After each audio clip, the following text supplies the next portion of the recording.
Hello everyone, this is Keith and welcome to a Versus System 2PCG deck tech featuring Wolverine. This is the deck that recently made the top 4 at the Upper Deck sponsored tournament in New Jersey in November of 2017.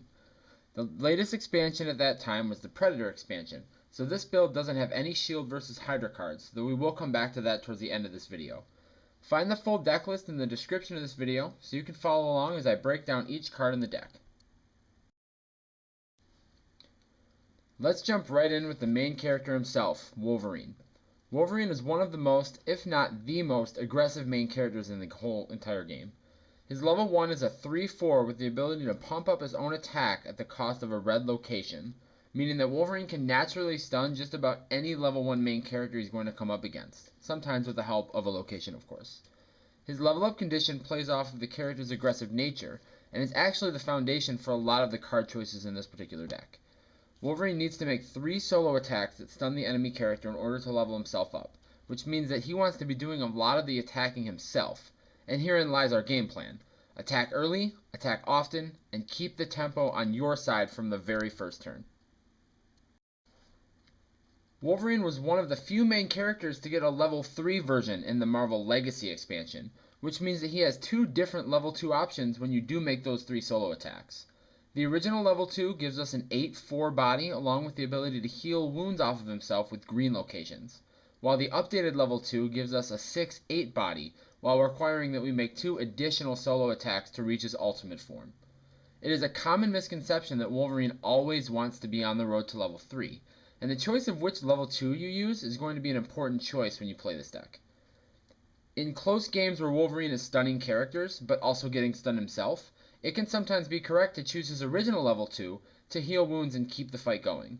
However, if you aren't feeling that level of pressure, the level 3 is oftentimes worth the grind to get there. And keep in mind, you get to bring both level 2s to the game, so you don't have to make that choice until you actually level up in the game. Level 3 Wolverine gives us a 9/8 body, and the ability to make as many solo attacks as we want in one particular turn, provided that we stun the defender each time. This gives Wolverine a lot of play in the mid game, especially if you can get there sooner than your opponent can be ready for him. Keep in mind, he does gain an extra health at this level as well, which can also be crucial in getting that last turn you need to get that last wound on your opponent's main character.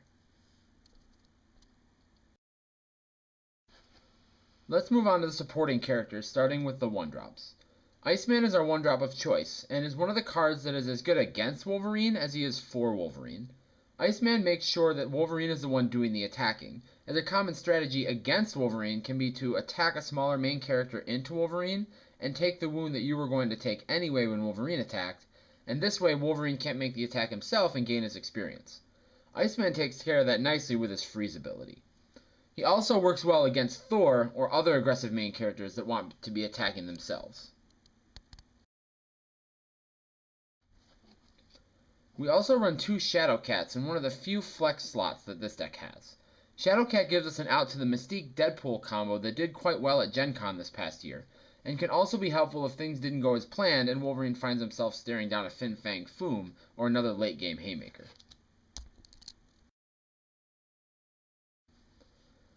Hope Summers is one of the key cards in the deck, and can be useful in the early, mid, or late game due to her power duplication ability. If she comes out on curve right after Iceman, she freezes someone down again, and in the later turns she becomes even better and a much more formidable attacker herself due to all the keywords flying around in the other characters in the deck that she is able to pick up herself. Right now the deck runs 2 copies of Namor, though it used to run 4 when Cosmo was in every single deck. Invade is still a pretty useful ability even though Cosmo's fallen a little out of favor, and works quite well when Hope has it too, as the 2 of them can team up on a protected back row character like Scarlet Witch that Namor wouldn't be able to take out himself. Bishop might seem a little lackluster in the 2 slot, and 2 attack and defense is a bit under the curve for most 2-drops, but the fact that he has 2 health and the ability to be relevant late game with another blue superpower on a different character means that oftentimes he's a better mid to late game drop than he is right on turn 2. Psylocke filled a huge hole in this deck after Hope got nerfed so as not to work in the KO pile with Deadpool in play anymore. Psylocke has great stats at 4-5 for a 3 cost, and her force discard ability can be killer to a lot of strategies, especially when she teams up with Hope Summers for a double discard attack. That can cripple a lot of decks, and is just one of the many ways that this deck can gain card advantage and tempo over their opponents. Gambit is part of the small blue location package that this deck runs, and isn't as good on turn 3 as some of the other 3-drops in the deck, but he can be very useful against characters that grow over time but don't cost a lot, like Darkstar. Right now we only run one Deadpool, though it used to run more before Psylocke was printed. His ability to keep himself alive means that you don't really want multiples, one is usually enough. And the deck wants to have a spread of different characters in general to help ensure that you have something to drop every turn with no real 5-drops in this deck. Beast is a very high-risk, high-reward kind of card. Against certain ranged characters, he can be a huge target, but his ferocious combined with his 2 health means that he's almost always making 2 high-impact attacks for you, and if he ever does survive a turn, he gives you a lot of extra card advantage. Or you can just live the dream with him and Hope Summers on the field, drawing you 2 extra cards a turn.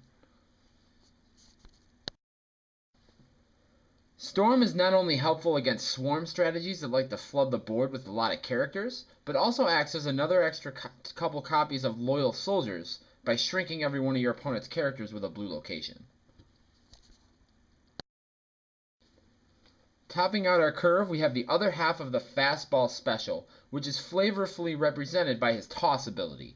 This does often target Wolverine, and is a great way to help Wolverine get that last wound on an opposing main character if the front row is flooded with non-flying characters. Organic Steel helps Colossus bash through himself if he needs to, as 12-12 is big enough to stun almost everything in the game save 1 or 2 characters. Now, if you've been keeping track, we only have 28 supporting characters in the deck, which might not seem like a lot. However, as I mentioned before, Wolverine has a very specific and focused game plan, which is to attack early and often himself, and we need a very high number of plot twists to help ensure that he can stun enemy main characters as early as the first turn. We start with Gifted and Talented, which is the grease on the wheels of this deck. It is one of the 2 payoff cards that make us only want to play X-Men cards, and in a deck that wants to burn through cards as early as the first turn, the ability to draw extra ones as early as turn 2 is a huge boon to this strategy. Loyal Soldiers is our other loyalty payoff card, and can be super helpful when you are as aggressive as this deck is.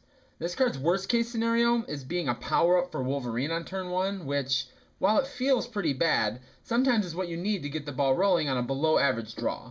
The best case scenario for this card, however, is that you pump 3 or 4 of your characters and help maintain the tempo that Wolverine helps you get control of early in the game. These 2 cards are the main ways to ensure that Wolverine can attack on the early turns. This deck used to run Open Fire as well, and that may be correct in some metagames if there are more 5 defense main characters running around than those with 4 defense. But this build opted for the more permanent +1/+1 counter effects rather than the one-time +2 attack that Open Fire gives you, especially since Wolverine has a built-in +3 attack with his Snicked ability. Keep in mind the synergy between the Wolverine 5-drop and Gambit. You can use this card to stun up to a 5-drop with Gambit's ability, which can be a huge tempo swing in your favor. Also, don't forget that squad tactics can be used in the mid to late game when you need to use some of your smaller characters to team up on one of their bigger characters to clear the way for Wolverine to get to their main character.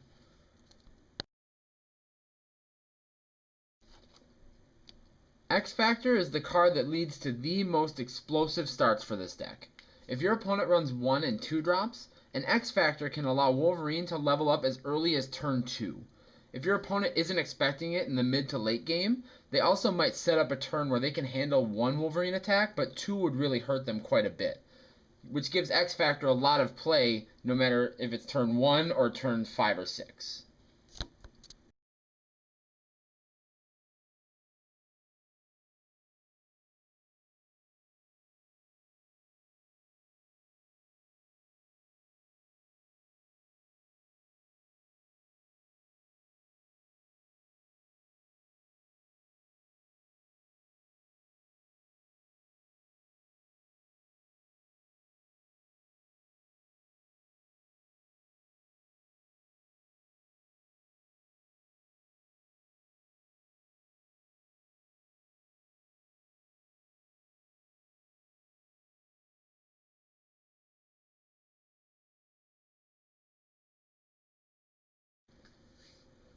Now, I mentioned back at the beginning of the video that we would come back around to the newest expansion, Shield vs. Hydra. With this being a loyalty deck, and the new expansion not focusing on the X-Men team, our options are usually very limited when it comes to modifying the deck with brand new cards. However, Upper Deck decided to throw me a bone with a card in the new expansion called Unwavering Loyalty. This is another loyalty plot twist, but unlike the ones that they previously printed, it doesn't require you to be loyal to a specific team, only that your entire deck be loyal to any one team. This card is the perfect Christmas gift for Wolverine, as the ability to give either an attacking or defending character +3/+3 is extremely powerful, and is exactly what this deck already wants to be doing. I think I'm going to cut some number of squad tactics for this card, and I haven't quite figured out what else yet. If Mystique truly has disappeared from the metagame, then Shadowcat could certainly go as well, though I presume the New Jersey event was more than likely an anomaly as far as Mystique is concerned. So that's the Wolverine deck. I hope you enjoyed my breakdown of this extremely aggressive archetype, and feel free to like, share, and subscribe to my channel for more tabletop content about Versus 2 PCG and other great tabletop games. Let me know in the comments, did I miss something in my Wolverine build? Have you tried Wolverine yourself, and how is your build different than mine? Does my deck capture the spirit of Wolverine in your eyes? Until next time, this is Keith, and thanks for watching.